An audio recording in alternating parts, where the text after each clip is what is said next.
I would say just based on what you said, I thought this subsidy debate was over. And fortunately, Pengassin is going to have a new president today, and he's going to be welcome to the subsidy debate again. But one thing is very clear.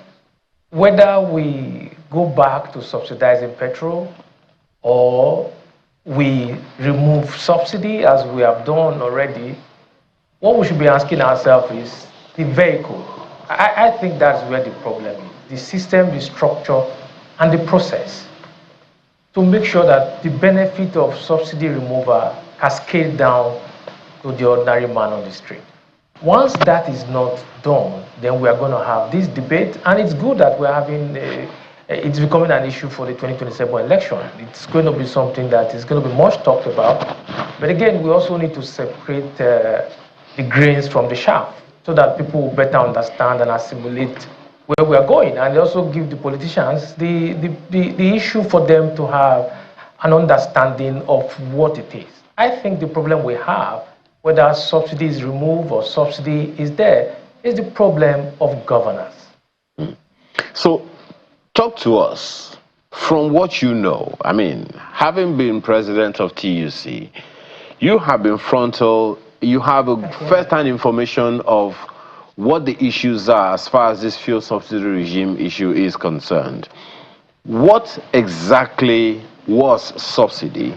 Now that it's also biting, there are those who will also reference the fact that it's because, you know, of this subsidy removal that states now get a lot more resources than they used to get before. So give us an understanding of what the subsidy was and what has happened and what is supposed to be happening that is not happening, and who should we be calling out? Okay. First thing is subsidy. Crude oil is traded in US dollars. It's not traded in naira. Crude oil is an international commodity, which invariably means that you buy a liter of petrol, or you buy crude. Let's say you buy a crude for $100. And then you now, that $100, if you convert it at 1,500 or 1,400, that gives you about 140,000. And then you have to bring it to the country.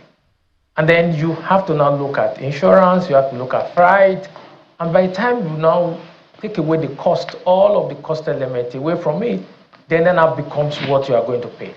So if at the end of the day, the pump price goes for, you're supposed to buy a liter of petrol for 500 naira, and then the government now says, no, you are now going to buy it at 300 naira. So the difference between that 500 and 300 naira is where the subsidy comes in. So that's where the government is subsidizing. Now, state governors are getting more money, federal government is getting more money. So I made reference earlier on that the challenge we face is actually the governance issues. And when I say governance issues, I mean if we have an omnibus plan, what's the plan? There's no single state in Nigeria that has an effective transport system. The cost of living we're talking about is between cost of transportation and rent. So if you are able to take care of transportation especially, I support subsidizing transportation. It's done all over the world. As civilized, if we want to civilize in quote, we all make reference, if you know, those days when they want to take away subsidy, they call America and they call European countries.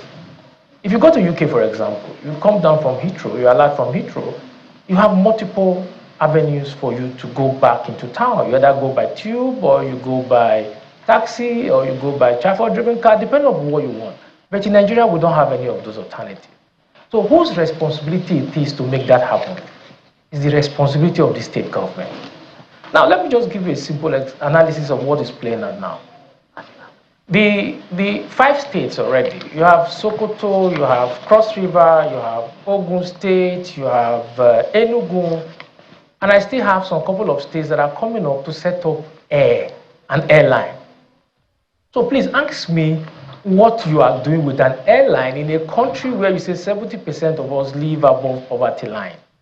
So just ask. So now, the amount of money that is meant for, that should have gone for making an effective transportation for the ordinary man, you're not using it to even favor the privileged ones like you and I. If you want to fly, the average cost of a return ticket from Lagos to Abuja is about 300,000. That's not for the ordinary man to undertake. So we also need to answer some of these questions. The whole country, the movement of passenger traffic in all Nigeria airports is about 17 million. That 17 million, you have 4.3 million international travels, and the local travels is about 12 million. Now, situate that 12 million inside 200 million people. So you now find out that these are where the challenges are. Our priorities, we are not getting it right. Okay, so just one quick issue before we bring it to That is an area we should be looking at. Yeah.